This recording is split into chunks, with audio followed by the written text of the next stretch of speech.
Hey guys, subscribe for daily content, and if you're shopping for gear, make sure you check out the description for the newest items at some of the very best online retailers. There's also links for some of the items that I personally recommend. Thanks!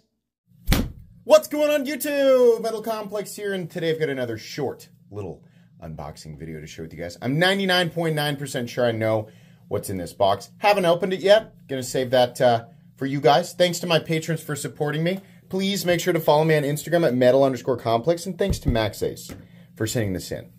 This will be linked down in the description.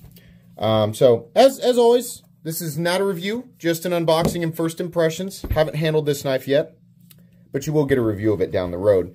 So what do we have? This is actually a little bit heavier than what I would have guessed. Is it what I think it is? Where is it?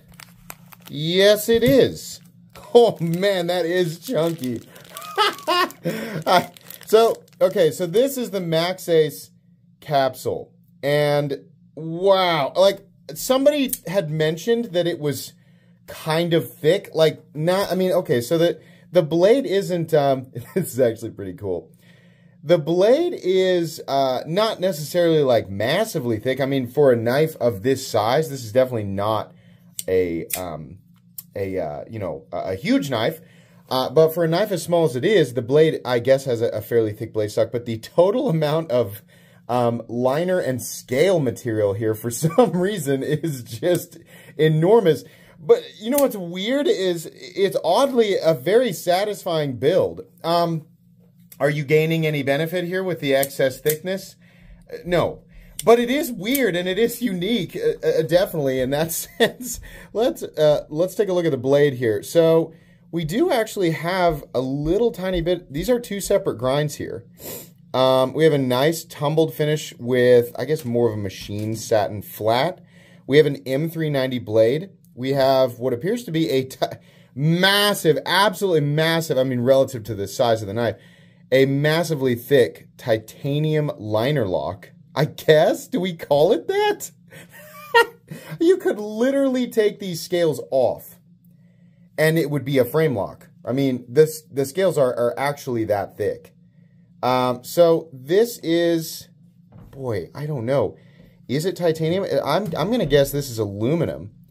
I think it was Levon of the Knife Nuts podcast that showcased. So these come in a few different color combos, but he referred to this one as Pokeball, which I have to agree with. It looks like a flattened out or an ironed out Pokeball. The front flipper, which is the only means of deployment here, actually works perfectly. And you know what?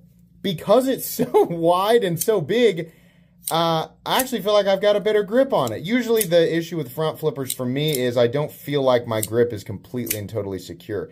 But on this one, I'm not going to say it's absolutely perfect, but it's better than I ever would have expected.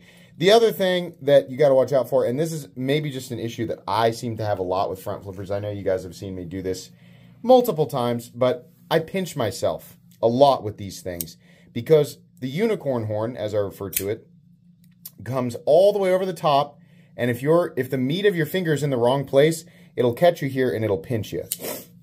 So watch out for that for sure. There's the pocket clip. Interesting. So, you know, I say that I don't like those clips, but the one that I do like, maybe it's because the ball's so big. Like, for example, on this Combat Troodon, that ball actually works for me, but I'm going to have to carry this to give you guys my thoughts on. I'm going to guess that's a titanium clip as well. Here's the other thing. If you have to break down a knife's value in terms of materials, right? If it's impossible for you to see beyond that, I'm going to guess there's a reasonable price tag on this, right? I mean, but we have to consider, number one, you have to consider whether or not you like the look of it. That's a huge part of it. And then there's a whole bunch of other factors to consider. I mean, this is made in China, so that's, right? I mean, if there's any, there should be no surprise. If you're new to the knife world and you're like, wow, how is Maxace able to make such amazing knives with these materials when Benchmade can't do it for less than $400? A big part of it is, I shouldn't have said Benchmade. As soon as I say Benchmade, now everybody's going to start arguing. But let's say any company making knives is going to say, here's the reason, guys. It's because these are made in China. All right? It's actually that much less expensive to create stuff. It's not a mystery. But that's cool, though. And I like that they're able to produce things with this level of quality for the prices that they're able to produce them at. I don't know exactly what the price tag is. I'm just saying, I mean, if you look at Maxace's track record, it's no surprise, right? I'm saying no surprise. It's easy to guess that there's a good price tag on this. Look how they do the stops here. So they're garaged, but you can see they're garaged both in the open and closed position. Pretty cool. Okay. No blade play or anything like that. Honestly, a cool, weird little chunky front flipper. This is interesting. Let's weigh it. So the weight on this guy coming in at, wow, 4.66 ounces. That's not a heavy weight. That's not a horrendously heavy weight, right? But for the total amount of knife here, let's go ahead and measure it. Overall length of the capsule, 6 1/4 inches with 2.75 inches of blade and 2.65 inches of cutting edge. All right, let's do a couple of size comparisons here, and then I think that's pretty much it. This will be an interesting one to carry. Sometimes well, look at this. So much extra hardware. Maxace does such a good job with that. Sometimes, you know, I mean, if you're like me, even if carrying the knife creates a huge inconvenience versus carrying something else, sometimes it's just fun to carry that stuff, right? Sometimes certain knives are just fun to carry. So let's put it up against the Spyderco Para 3. What's another good one? Sorry. I'm running out of room on the right side here because my mouse, for some reason, my mouse and the mouse pad are up here.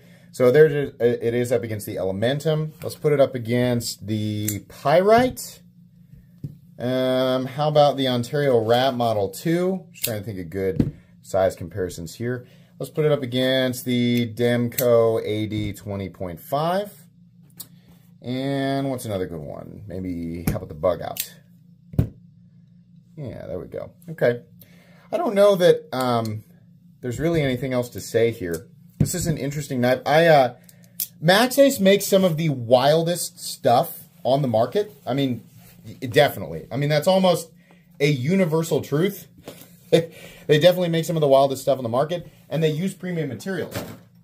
They also make some incredibly practical, normal knives, and they produce them at, incredibly low prices. So I like that Maxace is sticking with doing things different, even if, that means that they stray away from the path of convenience and utility just a little bit. Maxace has traditionally done a really good job of that. So, yeah, this is cool. Honestly, at this point, Maxace is releasing so much ridiculous stuff that I just expect to be surprised. I'm just not surprised that I'm always surprised by Maxace. They've got to be like the most random company. There's no way that you can look at a Maxace design and go, oh yeah, typical Maxace in terms of the aesthetics, because they don't ever do like a consistent, they're just all over the place. I never know what to expect. The only thing typical about Maxace is that they always surprise us. At least they always surprise me. So, anyways, expect a full comprehensive review of the capsule a few weeks down the road from now. That's going to be pretty much it today, guys. Please, make sure to follow me on Instagram at metal_complex. If you enjoyed this video, leave a like. If you'd like to check out my other content, I do, of course, have lots of videos of knives that are either expensive or inexpensive that I do or don't like, so check those out. And if you enjoy all my content, go ahead and click on that Metal Complex logo right there and subscribe, because there's definitely more coming. Thanks again for watching, everybody, and have a great day.